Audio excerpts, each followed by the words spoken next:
Dampak pandemi COVID-19 ini terhadap dunia pendidikan dengan adanya protokol kesehatan berupa penghindaran kerumunan. Dunia pendidikan yang semula berbasis classroom berubah menjadi edukasi online dan penutupan seluruh kegiatan pendidikan yang berbasis classroom. Telah diketahui juga teknologi edukasi dan strategi untuk pelaksanaan edukasi online ini sebelumnya kurang terstruktur. Pendidikan online telah dimulai pada bulan Maret 2020 setelah ditemuinya kasus COVID-19 di Indonesia. Beberapa platform online untuk mendukung pembelajaran online telah tersedia, namun masih menjadi tantangan bagi universitas untuk memetakan aktivitas pembelajaran secara online. Pandemi dan pembatasan kegiatan dalam kerumunan mempengaruhi kesehatan mental orang-orang. Banyak mahasiswa mengalami stres dan kecemasan dan masalah psikologi yang terkait adaptasi pada pembelajaran online. Tambahan lagi, tidak seluruh mahasiswa memiliki akses yang setara atau kemampuan teknologi digital, maka perlu untuk mengukur distress psikologi pada dosen dan mahasiswa dan mengajarkan strategi meningkatkan kemampuan dalam menangani distress psikologi bagi dosen dan mahasiswa dan mengukur kembali pelaksanaan dan manfaatnya. Hari ini kita akan memaparkan edukasi distress psikologi pembelajaran online pada mahasiswa dan dosen. World Health Organization atau WHO telah mengumumkan pada Maret 2020 bahwa COVID-19 sebagai pandemik setelah penilaian dari penyebaran yang cepat dan keparahan dari virus yang mematikan ini di seluruh dunia, dengan bertambahnya pengumuman bahwa jaga jarak sebagai cara pengendalian penyebaran COVID-19. Pandemik ini telah memaksa seluruh dunia. Kegiatan yang terdapat kedekatan fisik seperti bisnis, olahraga, pendidikan untuk berpindah ke platform online. Dunia pendidikan sebagai semula berbasis classroom berubah menjadi edukasi online dan penutupan seluruh kegiatan pendidikan yang berbasis classroom atau mahasiswa. Dalam hal ini untuk mencegah penyebaran COVID-19 dan pandemi yang dapat berlangsung lama, pembelajaran online menjadi pilihan yang dapat diterima secara umum dalam proses kegiatan belajar mengajar. Jadi, kesimpulan bahwa pembelajaran online merupakan pilihan bagi dosen dan siswa dalam proses kegiatan belajar mengajar selama pandemi COVID-19 ini. Pembelajaran online memungkinkan tercapainya tujuan instruksional yang telah ditetapkan oleh universitas, meskipun terdapat banyak tantangan dalam pelaksanaannya. Ini kita membahas mengenai distress psikologisnya ya. Apa itu sebenarnya distress psikologi? Kita sering mendengar kata istilah stres gitu ya, stresor, kemudian distress. Jadi distress ini tekanan ya. Stres itu keadaan yang membuat seseorang harus melakukan suatu tindakan gitu ya. Kalau dia distress psikologis udah muncul ya gejala-gejala campuran. Jadi ini kita terangkan ya bahwa distress psikologis itu merupakan masalah kesehatan yang mental yang umum di masyarakat berupa keadaan perubahan emosional yang biasanya ditandai gejala depresi dan kecemasan. Oke, ada yang mau bertanya? Siapa yang interaktif? Nanti 5 orang akan dapat hadiah ya. Saya Bu mau bertanya. Rehan Tanjung.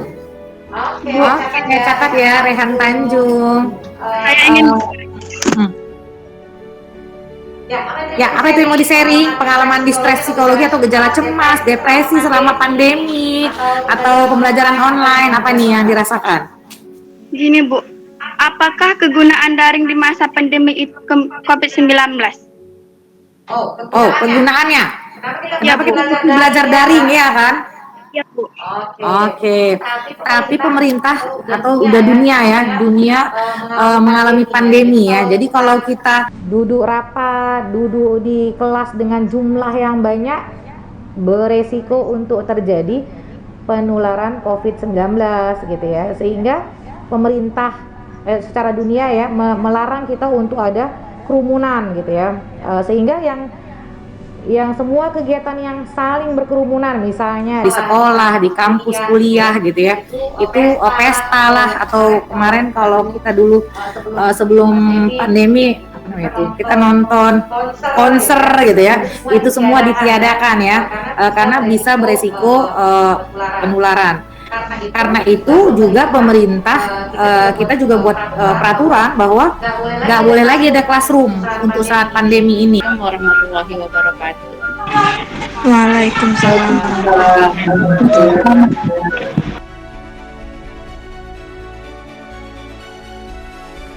Ini kita saling berdiskusi aja pengalaman ya, Dek. Ini saya mengarahkan agar kita bisa mengenali apa-apa yang membuat seseorang lebih mudah cemas atau depresi. Ini dikaitkan dengan teori kognitif ya, apa yang kamu rasakan atau apa yang kamu pikirkan, apa yang kamu pikirkan itu yang akan kamu rasakan. Oke, kalau kamu berpikir ada bahaya yang mengancam, maka kamu akan merasakan kecemasan. Kalau kamu berpikir mengenai sesuatu tentang kehilangan, kamu akan merasakan kesedihan ya. Jadi kita kan sehari-hari itu sering cemas, bisa sedih-sedih atau murung atau merasa tertekan gitu ya. Cemas ini bisa bagian normal ya dalam kehidupan sehari-hari ya. Jadi ini salah satu bagaimana cara kita mengelola rasa cemas dan depresi kita itu tidak memberat gitu ya, atau tidak mengganggu fungsi kita sehari-hari, baik dalam belajar, bersosialisasi. Kita sering melatih mengidentifikasi pikiran cemas ini, kita jadi mengenalinya dan bisa mempelajarinya dan terlatih ya untuk menerapkannya ke diri kita ya. Oke, ini cara berpikir yang salah bisa menimbulkan emosi negatif dan akhirnya perilaku maladaptif. Untuk merubah cara berpikir perlu latihan yang terus-menerus dengan mengganti pola pikir yang lebih positif atau coping lebih positif ya. Ya, gimana Ernita? Nah, saya mau bertanya, bagaimana cara mengatasi diri yang sering mengatasi diri sendiri bahwasannya ya yaitu enggak bisa mencapai sesuatu gini, misalnya saya punya planning untuk ke depan gini, untuk belajar atau mungkin saya punya pencapaian tapi saya tidak berhasil mencapai sesuatu yang saya inginkan, sehingga membuat diri saya itu mengejar diri saya itu bahwasannya saya itu nggak berguna, saya itu nggak pandai buat planning untuk diri saya sendiri gitu, sehingga saya membandingkan diri saya pada orang lain. Untuk menghindari depresi seperti itu bagaimana ya? Oke, jadi kita kita lihat supaya melatihnya nih, kita bisa lihat ini bisa nggak Dr. Hedi bisa nggak yang sharing tadi PowerPoint megang? Bisa coba share yang ke ini kan Dr. Hedi bisa ngetik juga nggak dari situ? Nah iya, ntar ya kita sama-sama ya, kita isi pakai tabel ini ya. Iya dok. Ya, ntar ya. Oke, jadi kamu akhirnya merasa kita hitung kita buat ini ya. Oke, misalnya ini kamu peristiwa pencetusnya apa gitu. Ini. Di peristiwa pencetus 1 misalnya, bisa apa yang muncul pikiran tadi, kayaknya aku nggak berhasil gitu ya? Iya dok. Nah, jadi apa tadi? Bukan peristiwa apa itu? Misalnya mau mencapai apa gitu? Peristiwa apa sebelumnya yang membuat Hairunisa berpikir aku ini apa itu ya?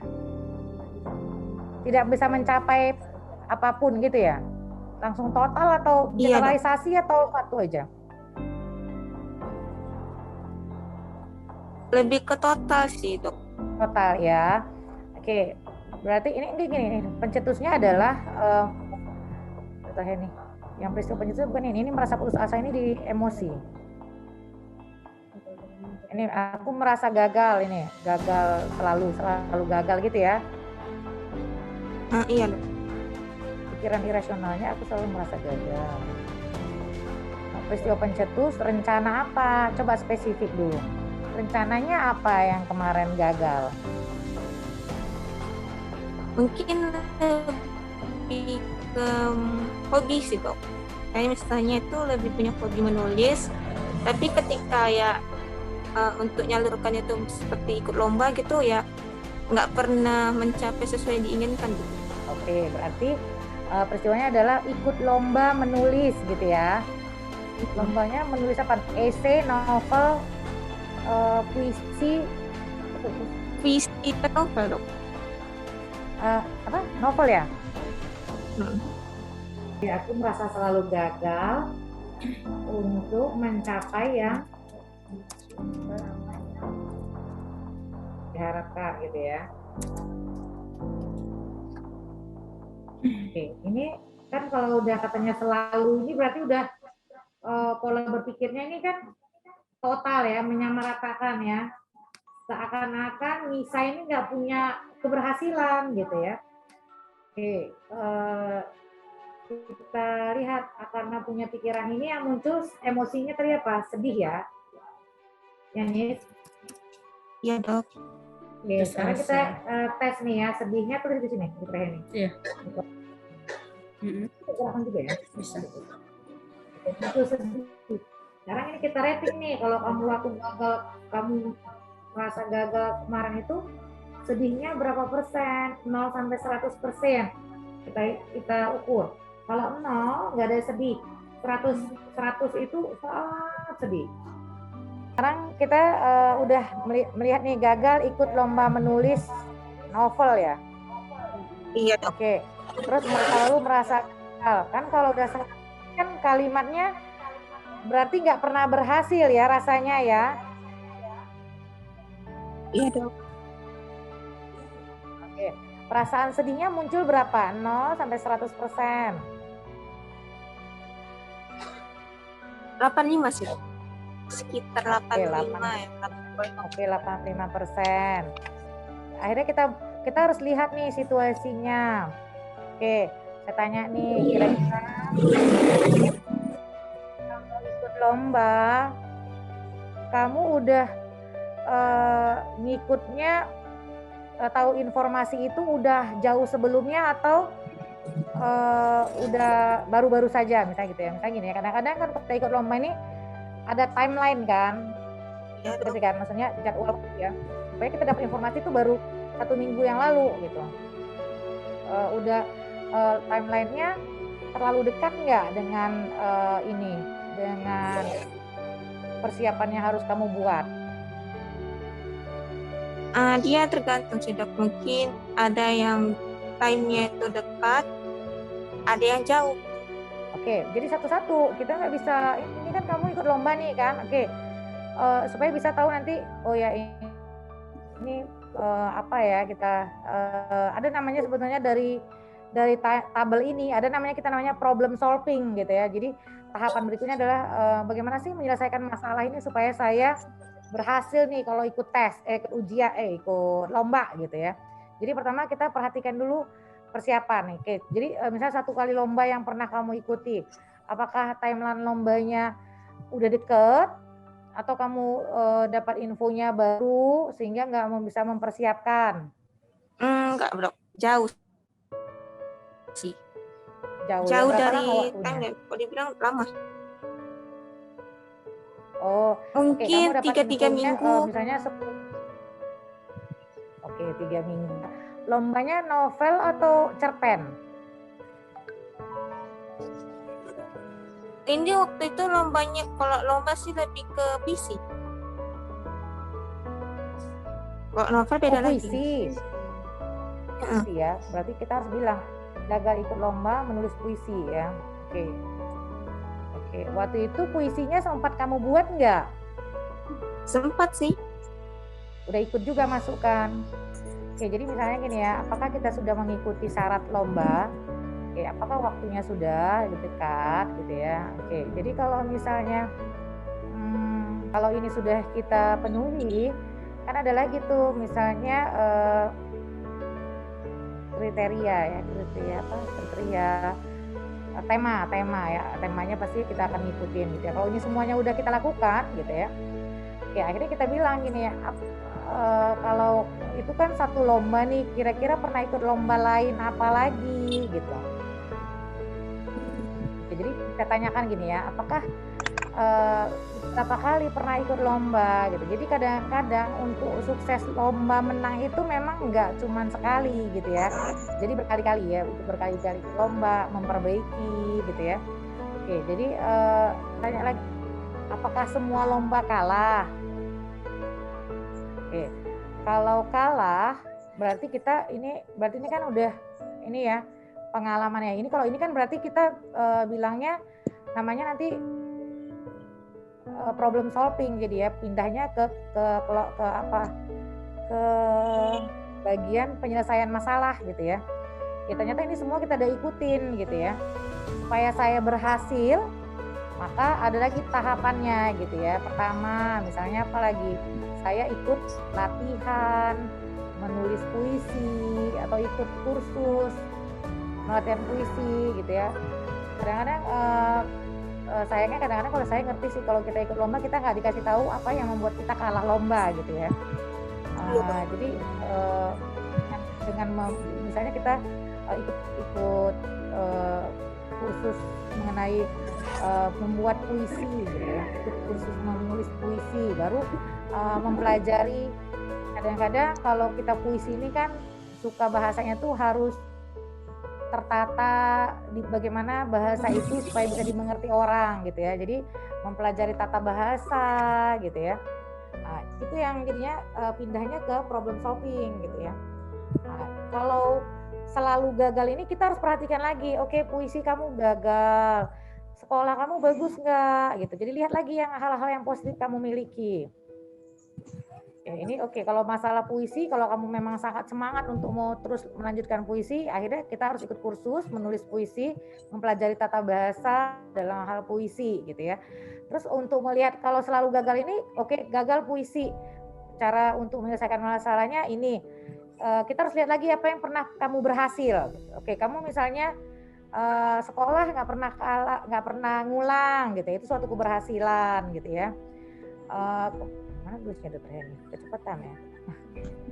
Oke, kalau jadi problem solving pindah ke bawah gitu ya. Oke, ini di atas, maksudnya menilai prestasi ini.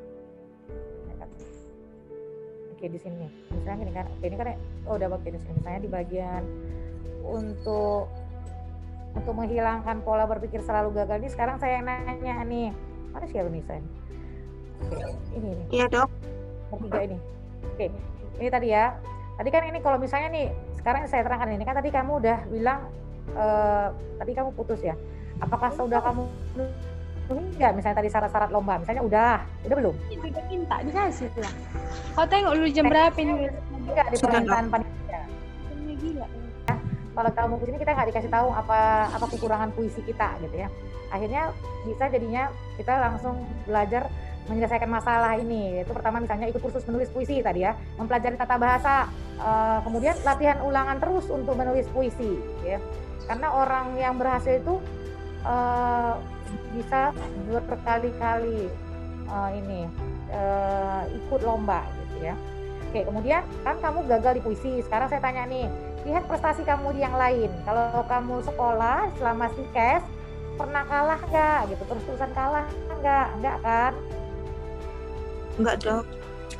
Nah gitu ya, pernah sampai kena tegur guru nggak karena ada bidang studi yang nggak lulus? Enggak dok. Nah misalnya sampai kena panggil orang tua? Enggak pernah sih dok. Nah jadi gitu ya. Oke, jadi kamu lihat hal yang positif yang kamu lakukan saat ini gitu ya. Kalau yang gagal ini oke, kita ulang lagi. Yang nggak gagal kan ada, misalnya oke, kamu belajar sekolah dan kewajiban kamu ini kan sekarang lagi di mahasiswa STIKES. Ini kan hobi ya.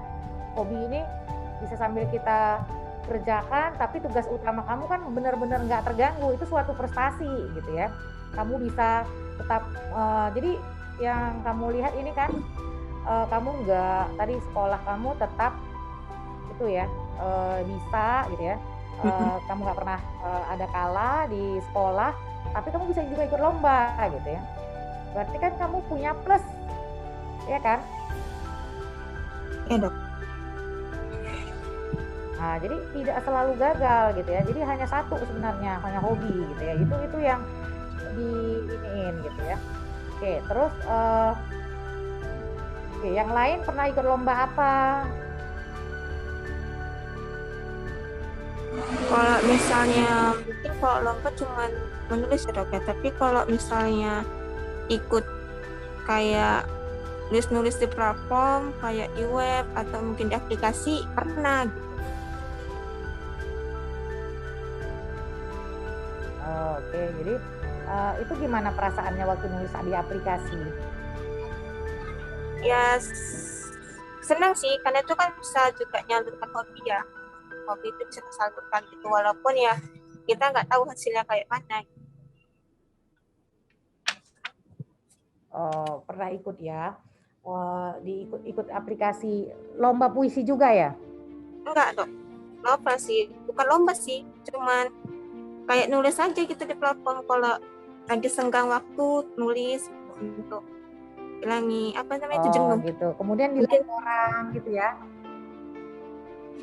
Di Iya, Facebook, di IG bukan, gitu dok. ya? Terus gimana? Di aplikasi apa aja sih kayak Wattpad, web novel kayak gitu kayak di website. Wattpad, ya. Terus gimana waktu itu? Ada respon nggak? Ada sih respon dari editor.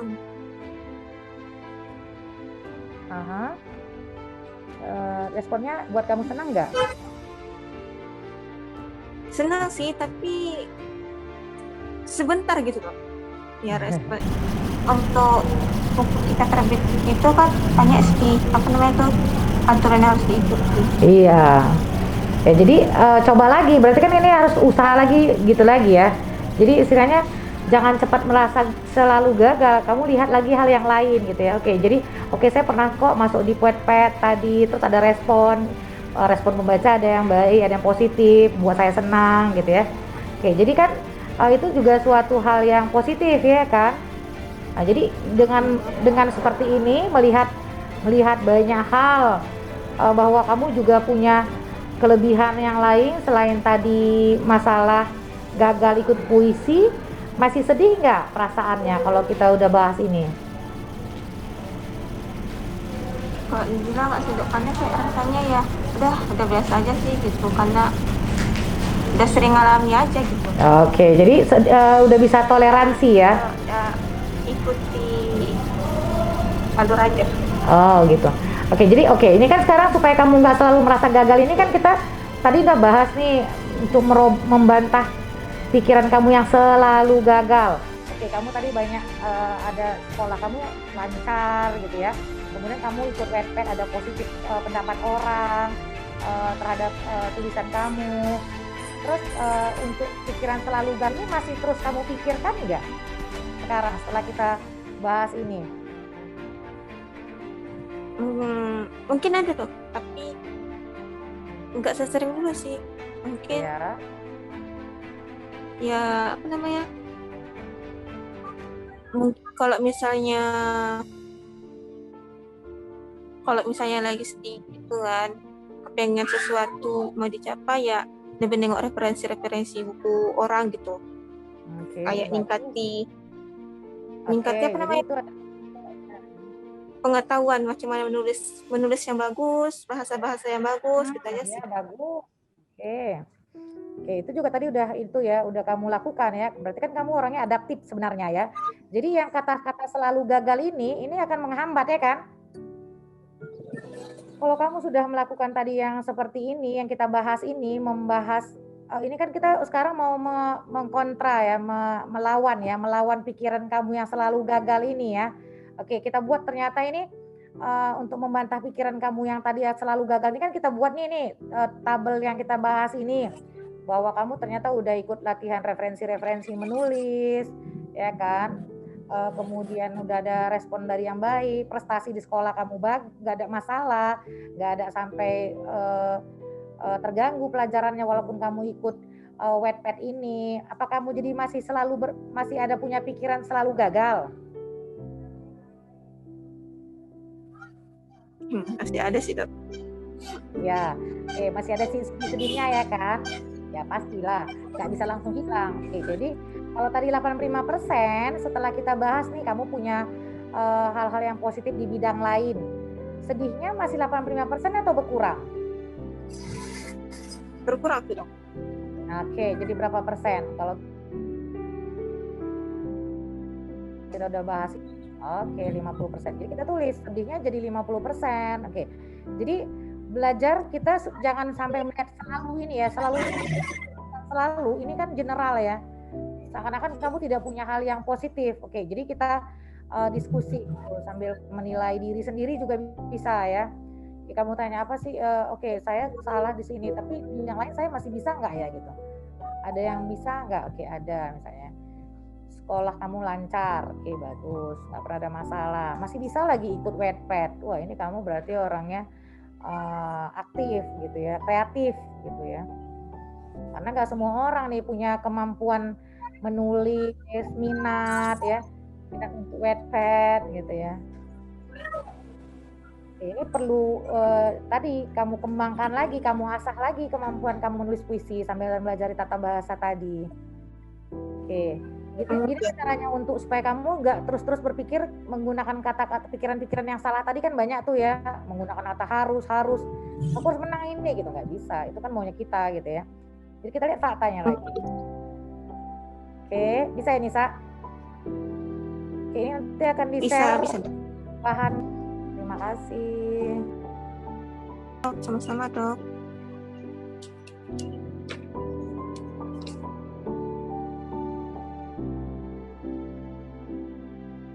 Saat ini kita akan melakukan pelatihan pernafasan dalam. Pernapasan dalam ini biasanya kita gunakan pada saat mengendalikan keadaan cemas. Kita tahu bahwa kalau kita menghirup nafas itu untuk mendapatkan oksigen dan menghembuskan nafas itu tujuannya untuk membuang karbon dioksida. Tubuh secara alami biasanya akan mempertahankan kadar oksigen dan kadar karbon dioksida optimal, dan keseimbangan ini merupakan bagian dalam mempertahankan bagaimana kita bisa bernafas cepat dan dalamnya nafas. Contohnya ketika kita berolahraga, kita bernafas jadi lebih cepat, lebih dalam untuk menggantikan oksigen yang telah digunakan dan membuang karbon dioksida yang dihasilkan oleh perubahan metabolik ketika kita olahraga.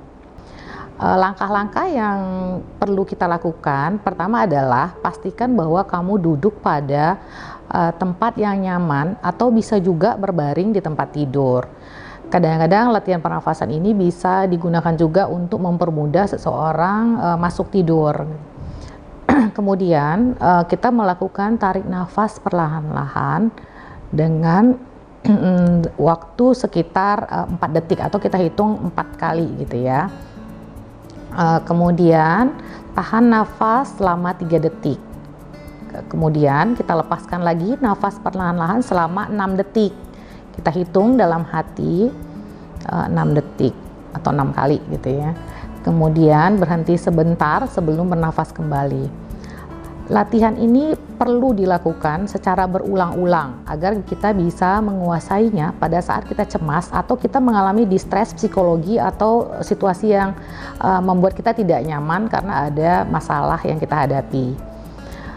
Tips pernafasan ini ketika kamu mulai merubah pernafasan menjadi lebih lambat dengan langkah-langkah di atas, mungkin akan sulit gitu ya. Jadi bisa dilatih dengan lebih pendek. Jadi misalnya tarik nafasnya hitungnya lama 3 detik. Dan tahan nafasnya 1 kali kita hitung atau 1 detik. Kemudian kita hembuskan lagi nafasnya 4 kali hitungan gitu ya. Ketika kamu melakukan latihan pernafasan ini, maka pastikan kamu menggunakan pernafasan perut. Jadi kita memastikan bahwa yang perut ini yang akan naik turun. Jadi kalau kita tarik nafas, perutnya akan mengembang. Kemudian kalau lepaskan nafas, perut kita akan mengempes. Biasanya kita bisa melatihnya, 1 tangan kita diletakkan di dada, 1 lagi di perut gitu ya.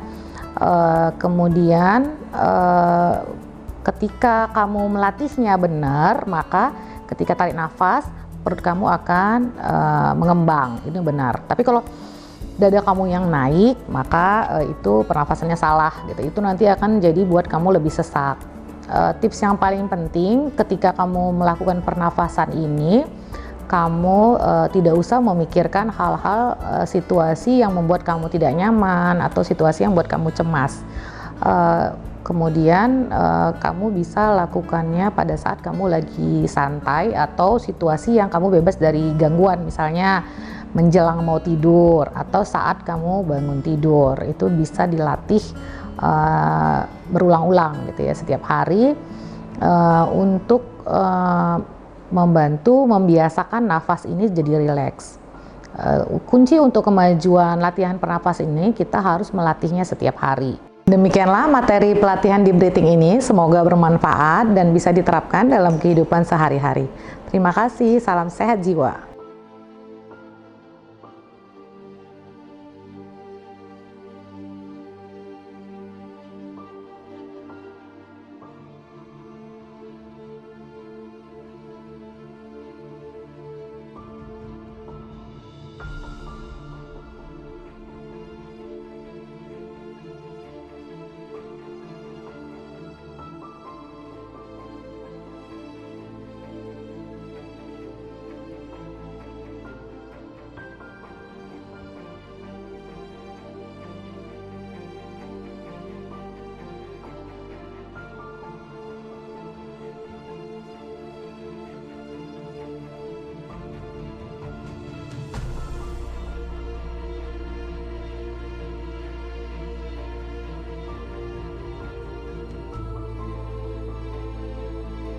Sekarang kita mulai melihat praktek latihan deep breathing ini ya. Oke, pertama kita letakkan dua tangan, ya, satu di dada, satu di perut. Oke, nanti kita mau melihat pergerakan nafas yang benar. Ketika latihan nafasnya benar, ketika tarik nafas perutnya ngembang, ya. Seperti itu ya. Kita lihat perbedaan antara dada dan tangannya yang di perut. Kalau latihan nafasnya benar, ketika nafas perutnya lebih mengembang. Oke, kemudian kalau dia melepas perutnya lebih mengempes. Oke, kita lihat ya. Oke, ini ya. Oke, itu yang baru benar ya. Oke, kita mulai latihan nafas yang untuk pemula ya. Hitungannya 3 detik tarik nafas, tahan 1 detik, lepaskan 4 detik ya. Berarti ekspirasinya. Ya, kita mulai ya. Ya, tarik nafasnya, hitung dalam hati 3, tahan 1 detik. Ya, ini lepas 4 hitungan. Oke, sebentar, tarik nafas lagi, kita pause sebentar, tarik lagi nafas. Oke, kita lihat latihannya beberapa kali ini ya.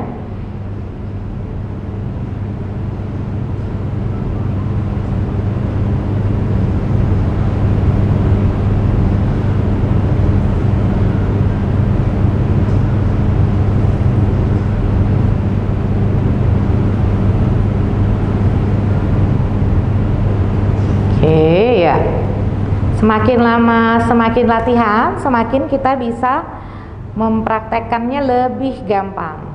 Semakin terlatih kita bilang ya. Iya, benar. Oke.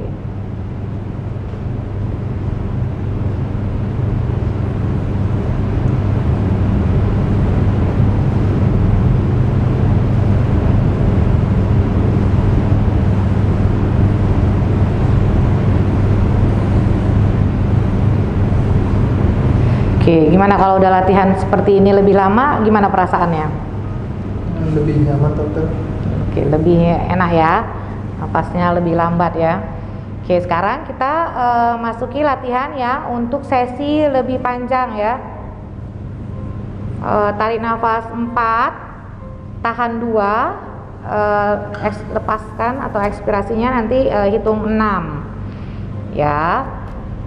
Oke. Oke, boleh ya. Oke. Tahan 2, 1, 2, lepas. 6. Hitung. Bisa dihitung dalam hati ya. Oke.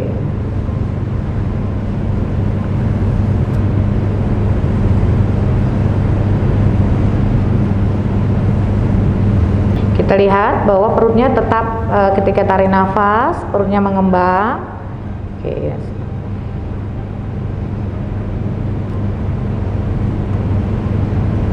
Oke, lepas lagi lambat-lambat. Oke.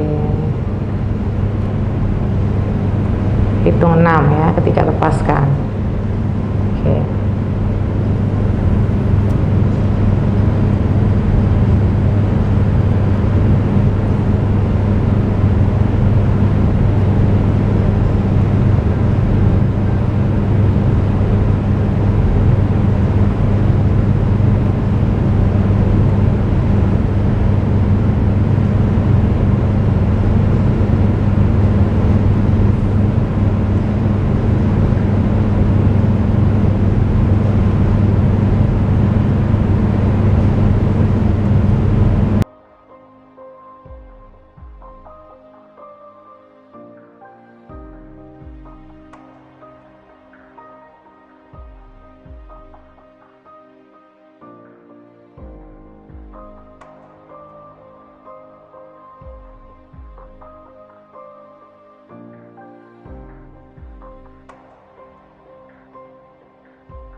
Perkenalkan, nama saya Ana, instruktur aerobik fisik. Saya akan memperagakan peregangan. Kalau kita sering laptop, tarik nafas, pelan aja, buang nafas.